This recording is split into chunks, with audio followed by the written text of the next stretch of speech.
క్రీస్తునందున్న ప్రియులకు ప్రేమతో వందనాలు తెలియజేయుచున్నాను. నవంబర్ నెల 2వ తేదీ 2025. ఈరోజు దేవుడు మనకు చేస్తున్న వాగ్దానం ఏమిటనగా యెషయా గ్రంథము 41వ అధ్యాయము 11వ వచనం.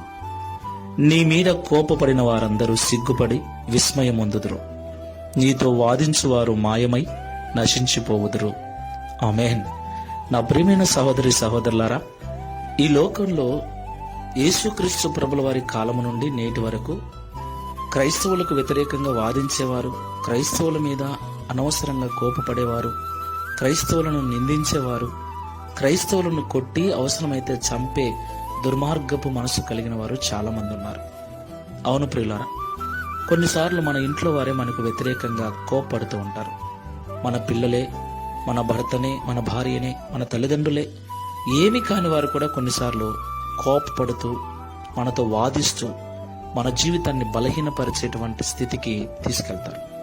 అవును ప్రియులారా, అయితే దేవుడు మనతో ఉన్నాడు కాబట్టి వారు కోపపడినప్పుడు, వారు వాదించినప్పుడు తిరిగి వారితో వాదించకుండా, వారి మీద తిరిగి కోపపడకుండా, వారి మీద ఎలాంటి ద్వేషాన్ని పెట్టుకోకుండా వారి కొరకు మనం ప్రార్థన చేసినట్లయితే ఒకరోజు మన మీద కోపపడిన వారు సిగ్గుపడే విధంగా దేవుడు మనల్ని ఆశీర్వదిస్తాడు.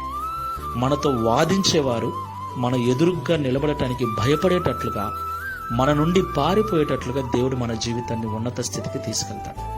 కాబట్టి మాటలు వింటున్న ప్రియ సహోదరి సహోదరులారా, ఈరోజు నీ స్థితిని బట్టి, నీ అనారోగ్యమును బట్టి, అనేక కారణాలను బట్టి నీ మీద కోపపడేవాళ్ళు, నిందించేవాళ్ళు, నీతో వాదించేవారు, నిన్ను చులకనగా చూసేవారు ఎంతమందైనా ఉండని, భయపడొద్దు, బాధపడొద్దు. విశ్వాసముతో ప్రభువుకు Download ShareChat.